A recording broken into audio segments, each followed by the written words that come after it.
Facebook Live.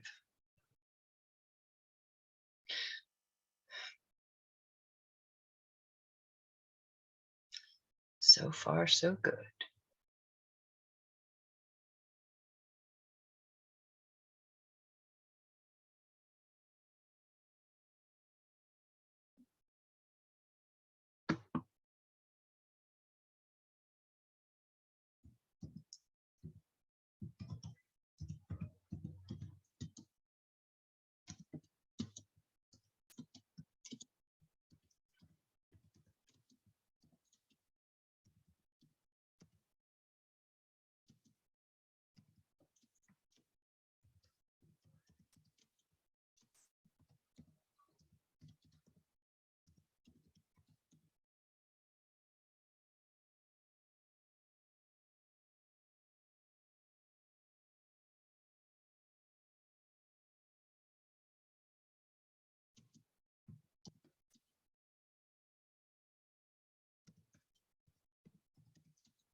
Let's see.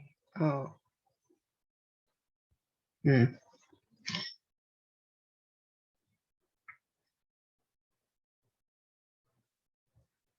Okay.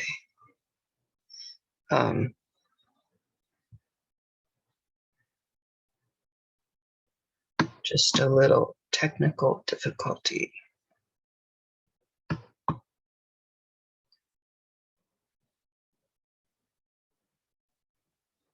All right, that should do it. It's good. It's being live streamed now. Okay, now I am going to screen share.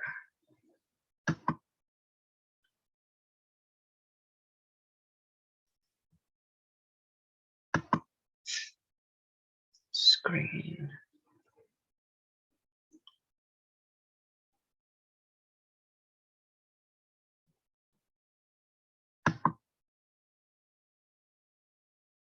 Share. Okay. There we go.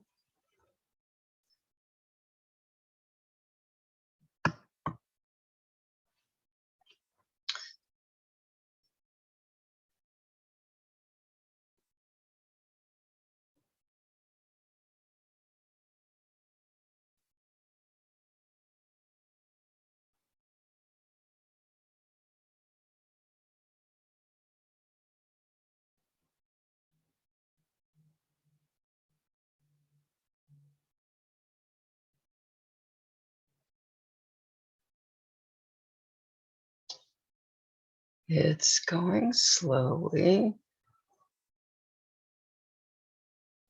but I guess you can see all that. You can see the circle going round and round.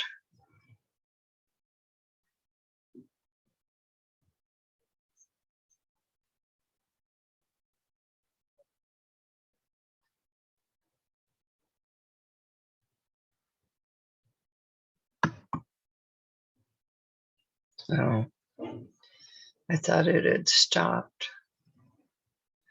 Welcome to Karen Rice's Raising Role Equal Founding. So don't think you're for a rough time. It's powerful and effective. It works if you use it. The one rule: start strong. You have decided that you really want harmony with your child. That sounds so good, right? Everyone feeling good and getting along. I'm going to have some water.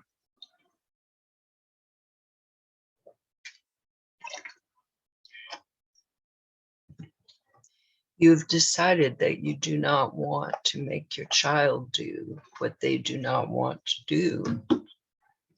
And you do not want to do what you do not want to do. And you are going to make this work. You have decided that you want to use the one rule to make this happen. This is going to become your new habit. You remember that when you use the one rule, you are sharing the following messages with your kids. I want us all to be happy. We are each important. Together we can solve our problems. I believe in you. I love you. To create this new habit, you are going to start with yourself and what you want. You decide that you are going to let how you feel about a situation determine whether you agree with it or not.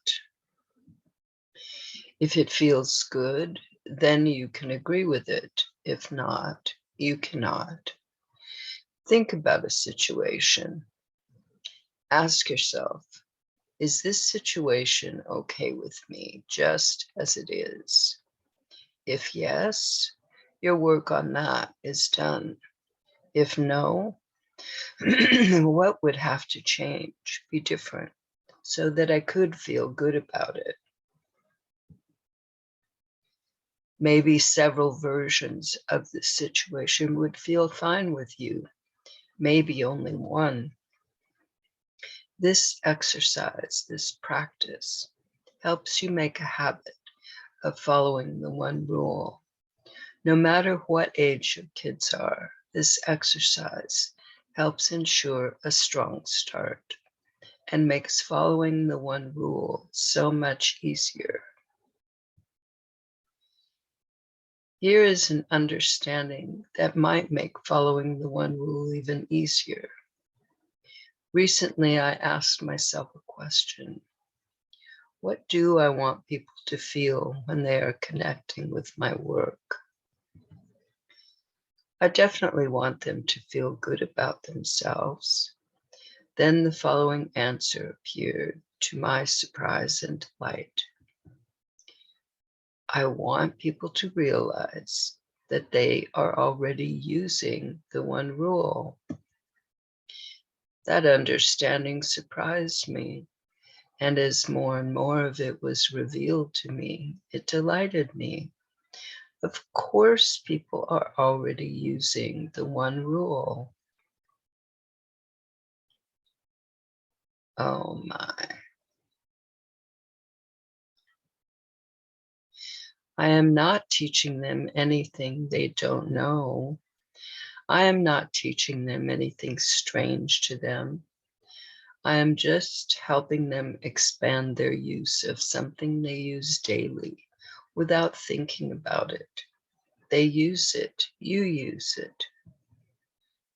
Every time you come to a decision inside of yourself, you are using the one rule. Most likely you had to consider several options or possibilities to reach that decision, even if it just took you a few seconds for you to agree with yourself. That is what I want. You also use the one rule whenever you agree with someone else. Together, you come to a decision, an agreement. Yes, tomorrow I'll go to the auto parts store after I get my nails done. Even with your kids, you are using the one rule. You are coming to agreements. Think about it. Of course you are. You are just not thinking of it as a rule, as something required. So, at times, you are not coming to agreement. I am here to help you think of coming to agreement as required, as a rule, as the one rule. You just expand the situations where you come to agreement until coming to agreement is just what you do and your kids do. It is the rule you and your kids follow. When you use the one rule, you are creating harmony. Your kids are creating harmony. You're becoming familiar, you're becoming used to creating harmony, familiar with how good it feels to everyone involved. One point to be clear on is that even if a situation seems complicated, and it seems that it is impossible to find a solution that everyone involved can feel good about, it is still possible. An important thing to remember is that there is a way for things to work so that everyone involved gets to feel good. Keep that in mind. This has been my experience whenever I have made this effort. A clear, helpful way to introduce using the one rule to your kids actually originates from the first time the children introduced me to what is now the one rule. You can do what I did. So they could understand what we were doing, I told the two little girls 3 things.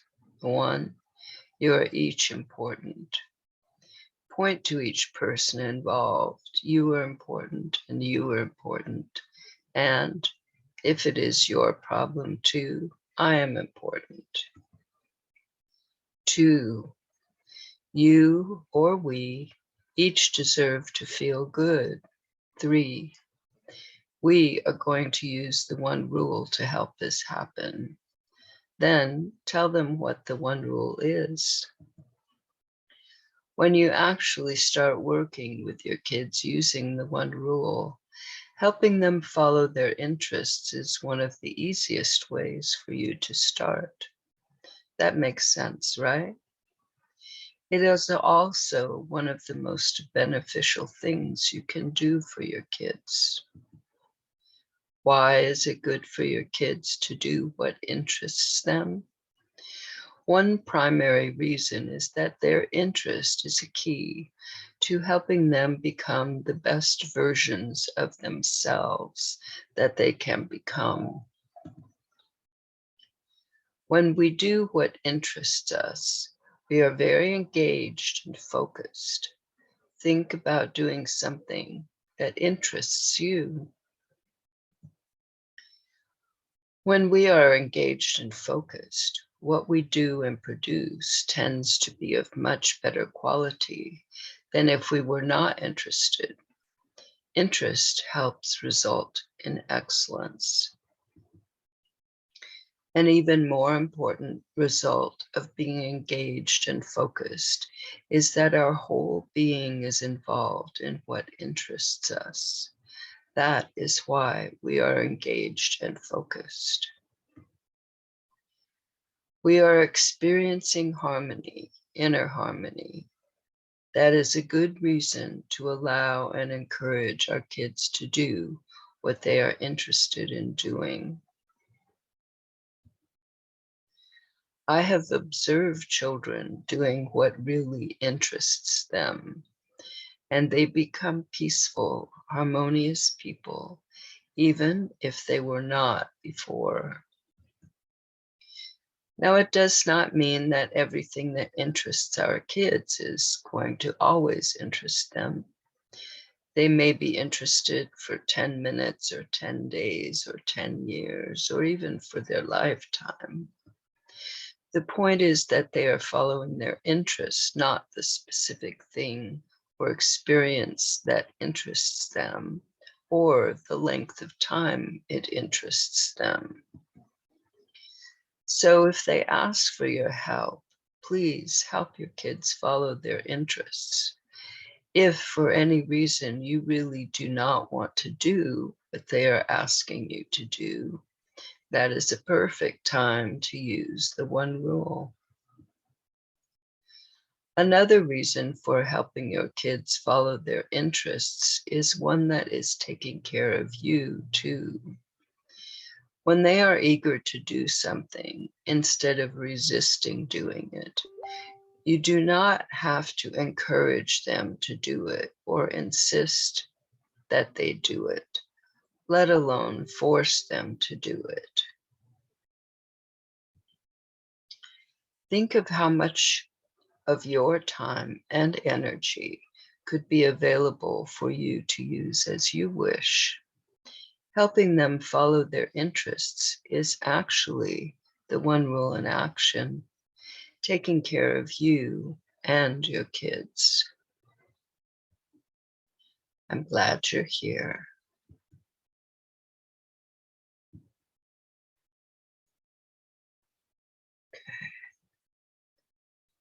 Let's see. I'm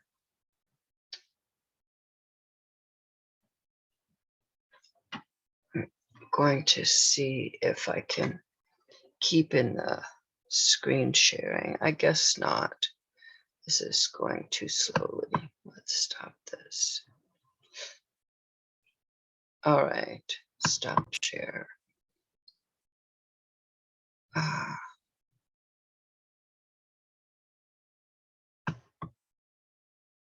Okay. Now, what was I planning for next? I have a few things that I was planning today. All right, let's try this one. We'll do this first. Okay. I'm going to do another screen share. Let me pull this up first. And then I will do the screen share.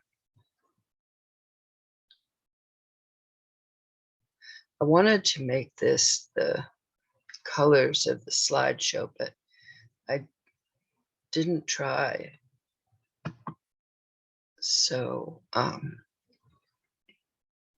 okay.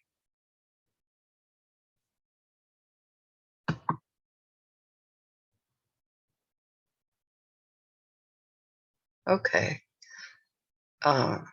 Good.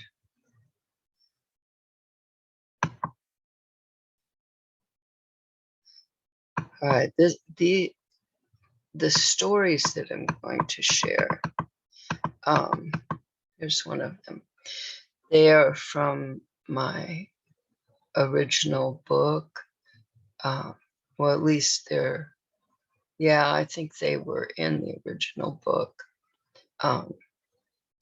The main version that I still have some, is called Parenting for the New Millennium. Anyway, these were written as examples of, in those days, it was the power of respect. Instead of the one rule. I think the one rule is simpler and clearer, but has the power of respect in it. So what I've done here, and most of the stories I'm going to share today don't, the story examples, I didn't have to change them at all. This one I changed a little bit. Adding the one rule is the only kind of change that I did to these, because the approach was the same, which for me I really like, because that means for over 40 years I've been using this approach, and I will tell you it works really, really well. Okay, let's start. Melinda has been learning about the one rule, and it really appeals to her. She feels she has learned enough to begin using this with her 9-year-old daughter. Willow, I hope this is a good time for us to talk, because I have something I want to do, but before I can do it, I have to discuss it with you. Is now fine with you? Willow looks up from the cereal box she was reading.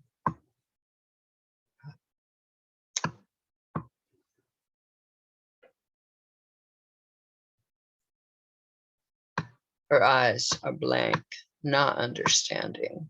What is her mother talking about? I want to talk about not punishing you anymore. I know I usually punish you when you do things that I don't like, but I don't want to do that anymore. I want us to be able to solve our problems so we both feel good about the solution. Does that sound good to you?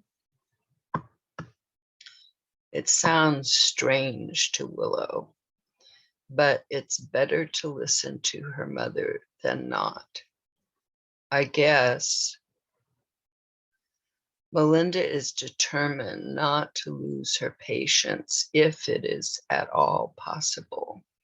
But it's frustrating to have her daughter react to this so half-heartedly. Melinda thought Willow would love the idea. I realize you might not understand how this is going to work. Shall I explain it to you? I guess. Even though Willow is not being the enthusiastic, cooperative child her mother might want, Melinda decides to plunge ahead. Is there anything I make you do that you don't like? I don't know. Willow does not want to get trapped into saying anything that might cause trouble for her. She can sense the tension in her mother, though she's not sure what's causing it. Although Melinda is beginning to feel really frustrated, she is determined not to lose her temper, but to persist in this new approach. I know this is new for you. It's new for me too, but I really want us to have a good time together and not be mad and unhappy so much of the time. Wouldn't you like that, for us to get along together? Yeah, that's why I want to try this new way of treating each other. If you can't think of something, then I would like to suggest something. First, I'd better tell you I'm starting to feel really frustrated, but I'm not going to yell at you or hurt you. I don't want to do that anymore. Willow decides that she had better think of something rather than have her mother think of something. If her mother means it, it could be good. Well, I guess I hate to clean my room. Well, I'm so glad you thought of something. Melinda knows it will be a better introduction of this respectful approach if Willow gets a chance to be actively, positively involved. Now let's see if we can figure out what to do to change this so we're both happy with the arrangements. You hate to clean your room, and I like to see your room clean. What if I help you pick up the things in your room every night after dinner so it will never get very messy? I like my room messy. Here's my chance, Melinda thinks. I can show Willow that I'm really willing to work with her.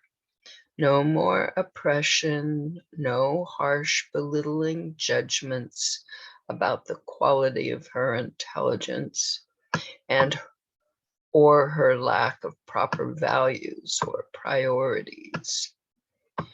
Oh, I didn't know that. Could I keep my door closed so you don't have to look at the mess? Willow bravely speaks out as the idea occurs to her.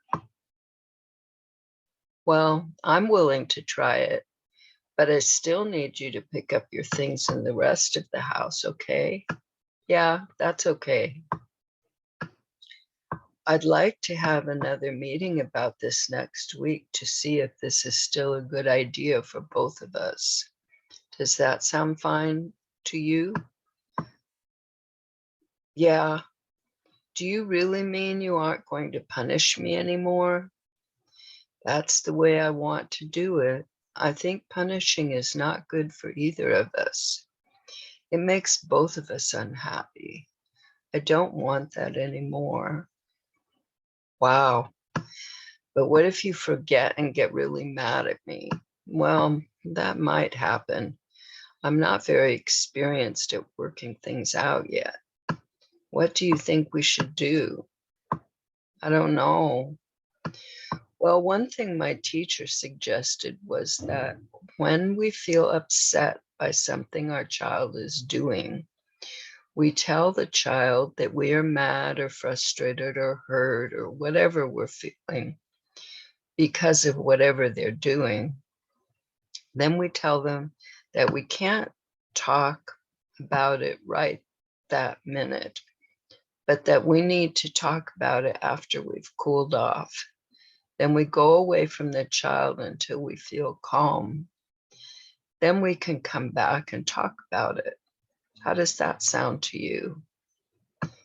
I wish you just wouldn't get mad at me anymore. I wish I wouldn't either, but I don't think that's going to happen right away. I'm too used to getting mad. But my teacher said that she used to get mad at her children, and now she doesn't anymore. If she can do it, so can I. But I'm not sure how long it will take. So what do you think about the idea of cooling off before we talk? Okay. Willow, I'm sure we can do a good job with this. I'm glad you learned about this, Mom. Okay. All right, why don't we do the next story, and then I'm going to do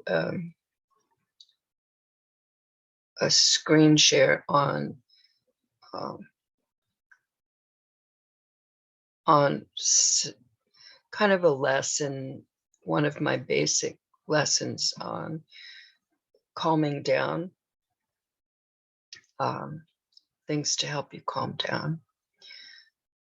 And so let's do this one, and then blowing your top. Jeffrey, Elizabeth, Blair, come here right now. I am really upset. Look at this kitchen. It's a mess. I thought we had an agreement. We have company coming for dinner tonight. I told you that this morning. I needed to come home to a clean kitchen, not this disaster. It makes me so angry. This is so inconsiderate. Mom, please chill out. We'll clean up. We have some friends over. They'll help. You go do something to help you relax, please. Go into the garden or take a shower or just put your feet up. It's not good to discuss this while you're so steamed. You taught us this just last month. It's a great idea. We'll have this place cleaned in 15 minutes. You're right, Jeff. I'm sorry. I'm already saying things I regret.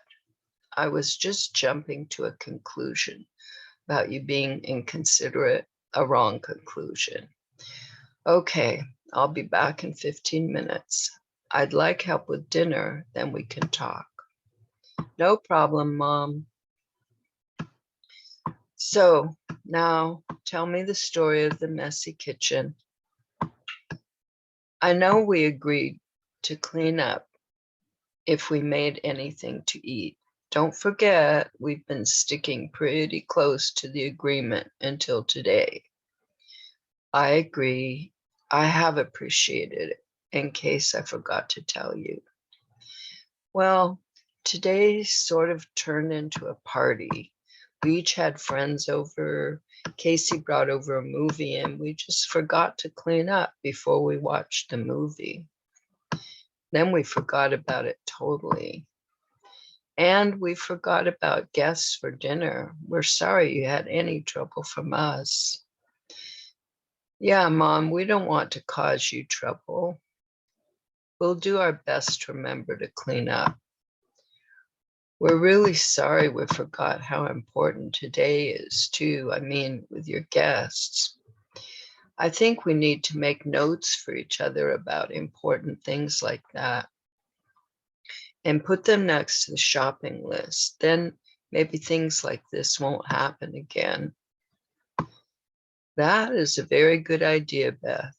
I need to apologize to all of you for letting my anger out on you. I know you're doing the best you can. We all are. I want to do my best to remember to cool off before I talk with you if I need to. I have to remember not to blame you and that you don't intentionally make life hard for me. And throwing anger at each other just doesn't do any good. It just passes the bad feelings around. Please forgive me for my mistake. Thanks for being so understanding, Mom, and for forgiving us. Group hug. Okay, now,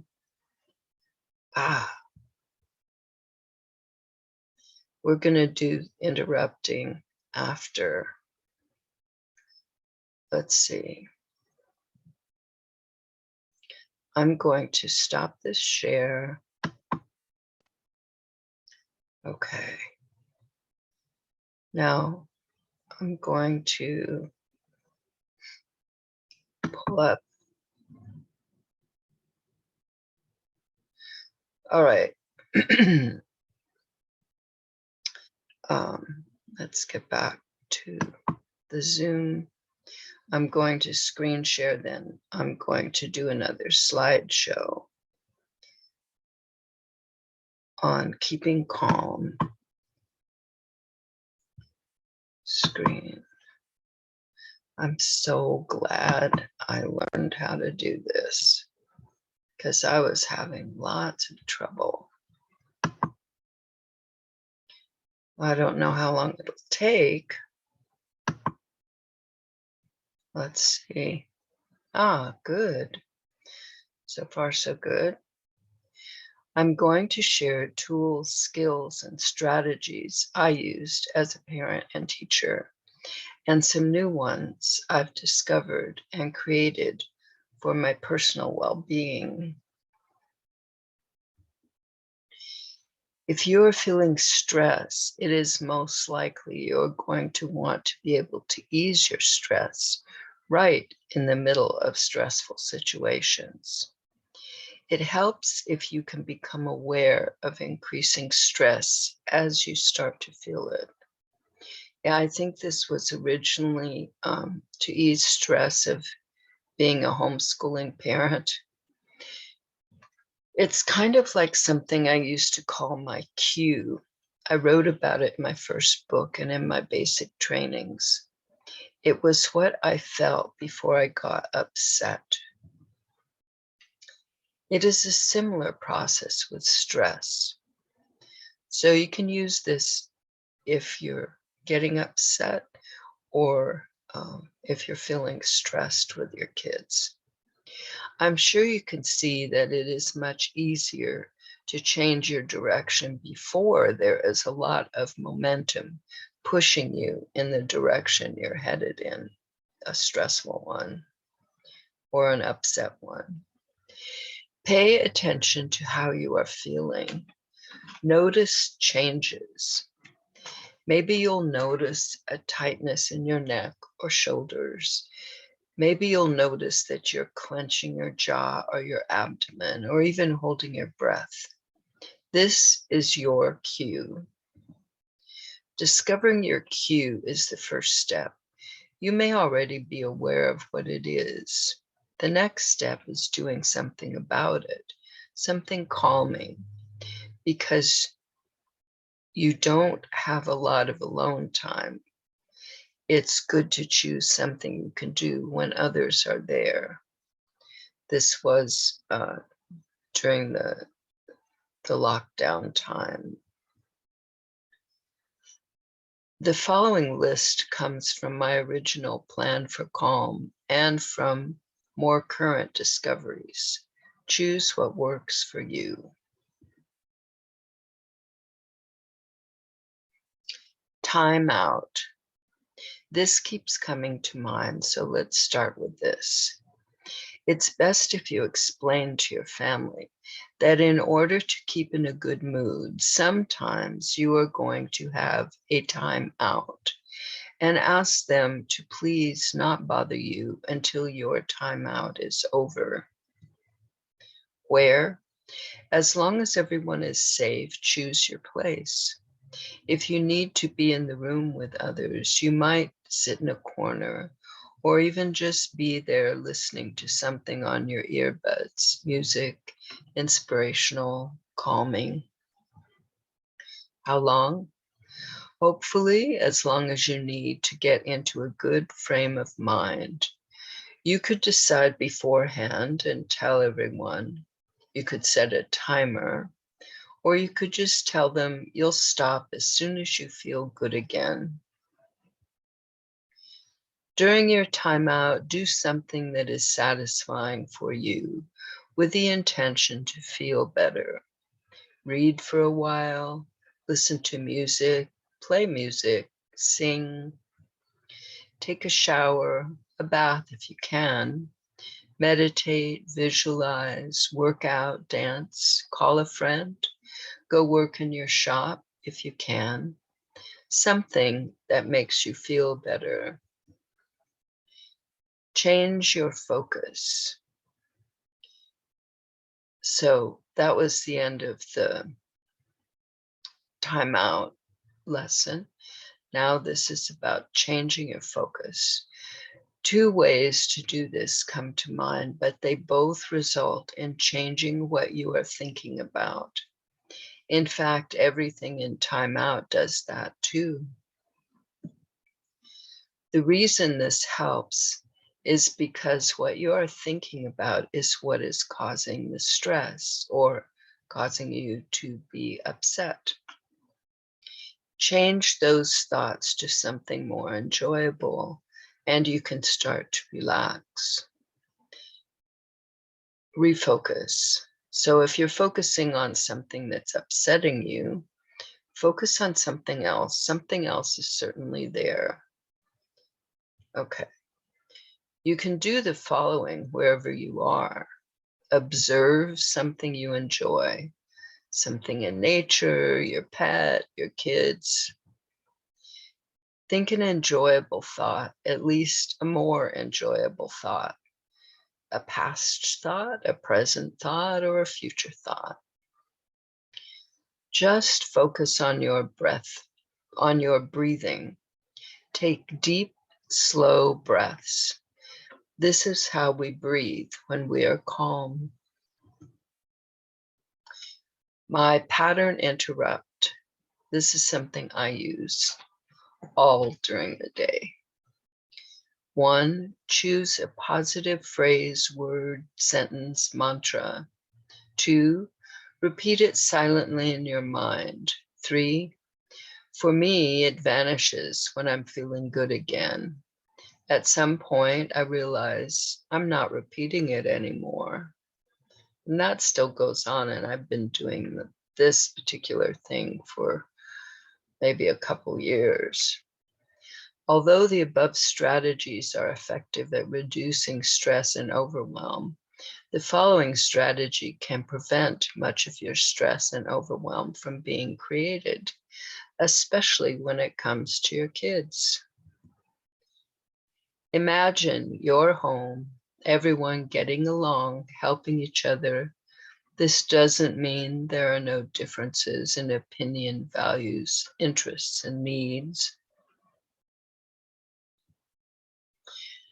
But you now have the means to harmonious solutions, and each of you know this, practice it, and reap the benefits. The one rule does it all. Knowing and following the one rule is all you really need to create harmony between you and your kids. I had already realized and documented that over the years, I raised my own children, worked with hundreds of children as head teacher in the Montessori school I co-founded, and in public schools after that. I had used, discovered, and created 108 tools, skills, and strategies. One evening I was thinking, do people actually have to learn and know all of these 108 tools, skills, and strategies to be able to raise happy kids? It seems so unlikely. Then I asked myself a question. What is the least that people need to know about what I've learned about raising happy kids, so they can most quickly and easily raise their own happy kids, or something like that, simple. During that evening, little by little, it was uncovered in my mind, going deeper and deeper, like digging for buried treasure, until I found it. Wow, that's it. That's all people really need to know. If they know this and use it, it takes care of all the rest. I was amazed. I told one of my coaches, and he came up with 108 parenting lessons in one simple rule. Here is the one rule: to raise happy kids and to be happy yourself. Make sure that all involved agree with each decision. I know it sounds too simple. It is simple. But this is how I raised my kids once I decided never to force them to do what they did not want to do. This was how I treated the kids I worked with. Why and how the one rule works. Apparently, our brain is hardwired to answer questions. When we are asked a question, or when we ask ourselves a question, our brain immediately begins searching for an answer. The one rule is like asking our brain a question, so it immediately begins searching for an answer. The problem, trouble, or conflict is the source of the question. We ask two primary questions. How can we find agreement? And what is really important to me in this situation? That's how there is a direct connection to the 108 tools, skills, and strategies that help solve the problem. You may have more or different solutions, but the 108 is what came up in my life. Your foundation is the heart-to-heart bridge. When you use the one rule, you create a heart-to-heart bridge between you and your child. That way you both feel loved at all times. You are loved, but you also feel loved. They are loved, but they also feel loved. No one has to wait until there is some disaster or loss to recognize the love that is there. You and your child get to feel it at all times. Imagine the blissful power of this. Holding space. In my first coaching session on the one rule, I learned another important reason that the one rule works so well in creating harmony between kids and adults. When you are determined to be solution-oriented, and the solution must be one all involved agree on, you are holding space for yourself and for your child. Solution-oriented, I'll explain what I mean by it here.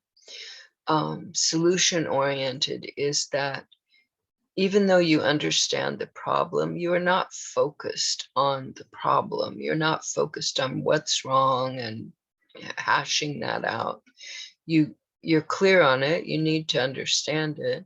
But then you're focused on the solution. That's where the majority of your thought, your energy, your time goes into finding a mutually agreeable solution. Okay. You are not only a model of how to follow the one rule when you hold space for yourself, being determined that your needs get met too, you are helping them learn how to follow the one rule too. One of the most important reasons that the one rule works is that it does not deny anyone. We are each a part of the agreement. All right. Okay, let's oh,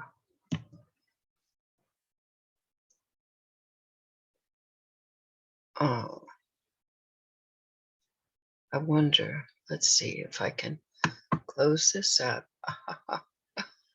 All right. Now,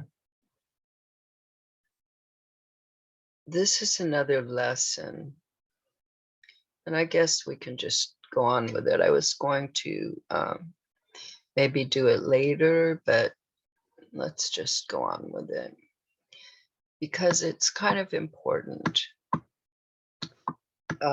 not to get stuck into what these people were apparently stuck in. How to interrupt. I recently saw that in a preschool, children were being taught not to interrupt. What we need to learn is how to interrupt someone in a way that is agreeable with them, because interruption is going to happen. Everyone is constantly moving along, following their own agenda, even if it is just sitting and relaxing or thinking. Interrupting can cause stress for adults and kids, so let's practice. The following is going to be an example of how you might like to be interrupted.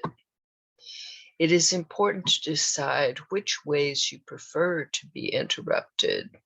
The exact details depend on what the people involved like or don't like. And here's an example of how somebody might like to be interrupted when they're on the phone. Let's say phone calls are a very important part of your life. You get very frustrated when you're right in the middle of a call and your kids are always pulling on your clothes and whining, "Mommy, mommy, mommy." After some thinking on this, you decide that you want your child to tap your arm and then wait for you to pay attention to them. You will pay attention to them as quickly as possible, even if it is just to hold up your finger. Then you pause your call as soon as possible to pay fuller attention to your kids. After all, they are some of the most important people in the world to you. Once you decide this, you can tell your kids that you'd like to play a game with them about when you're on the phone. I'm going to play that I'm talking on the phone and you pretend that you want to show me something. Can I show you my picture? Sure. The first thing you do is tap on my arm.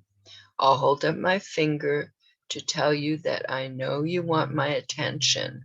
Then you wait until I can pay attention to you. Let's play.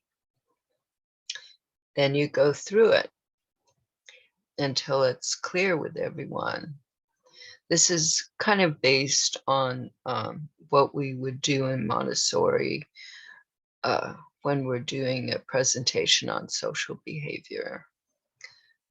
And boy, some of those, the kids just love those. They love to play them and practice them and do them over and over because it's satisfying to something in them. Then it gives them a clear picture of how to do things in a way that works in their life. So, okay. The next is another one of the stories, the story examples in my book. And one thing that I mentioned it on another show, but um, I didn't, I haven't on this one, is that young people really loved reading through these. I'm not sure which ones they liked most, but they really loved reading the examples. And actually, they're probably at least half of the book is examples, if not more. And that was because there weren't a lot of examples in the world about how to do this. Okay. So here's the next one. Comparisons can hurt. Dad, I need to talk to you. Remember you said we could talk about anything, even things that are bothering us that the other person is doing? Sure, Rick. What's on your mind? This is the first time Rick has started a conversation like this, and Martin is determined to do his best to keep the trust Rick has been developing in him over the past few weeks. He knows Rick must be feeling safe enough to bring up a problem, and he does not want to do anything to make Rick feel unsafe. No sarcastic remarks, no belittling comments, no getting defensive. It's taken a lot of conscious effort on Martin's part to get Rick to trust him after the way he had treated Rick all of his life. Not that Martin was to blame. He just did what his father did to him. He just never thought about this until that class on the one rule. I don't want to hurt your feelings, Dad. And I know you like David. And I know you don't mean to hurt my feelings. That's okay, Rick. You can tell me. I can handle it. I need you to tell me. Otherwise, how can I stop doing what you don't like me to do? I want to do what you like me to do, not what you don't like me to do. Okay. It makes me feel bad when you say, look at David, see how he does it. Or, see what a great kid he is. The worst is, why don't you learn from his example? Or, why don't you try to be more like him? Sometimes I even get mad at him when you do that. How would you like it if I said, David has such a great dad. You should take lessons from him. Now that you pointed out to me, Rick, I can see what you mean. I thought I was being helpful because David is a great kid. I know that, but it makes me feel that you'd rather have David for your son than me. It makes me feel worthless.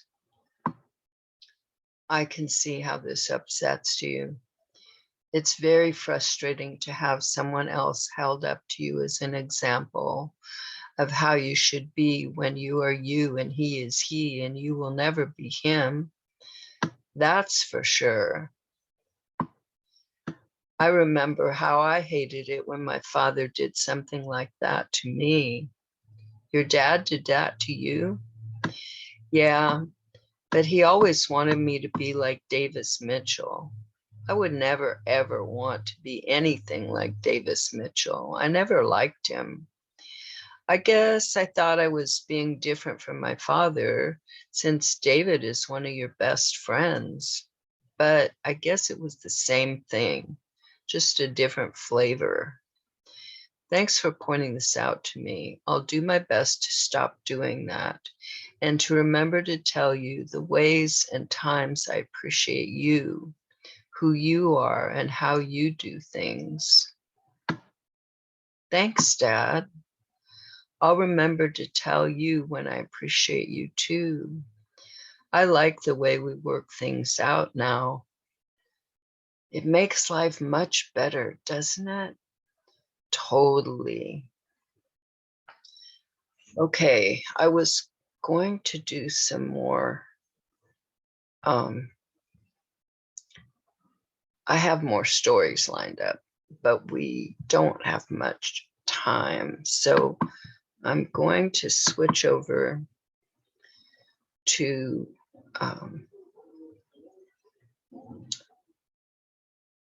the website because, okay, because I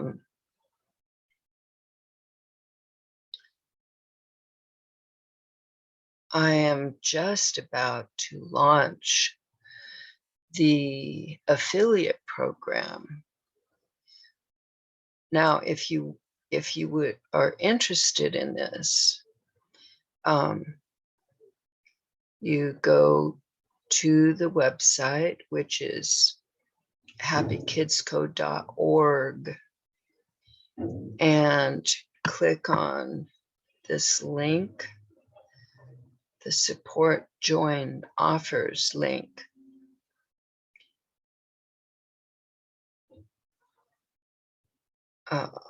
Let's see, I don't know if this computer is going to let me do this in a timely manner.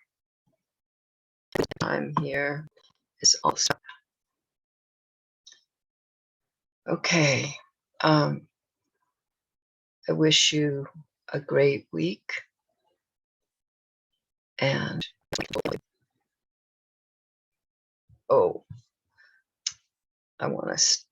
I'm gonna stop the Facebook first and stop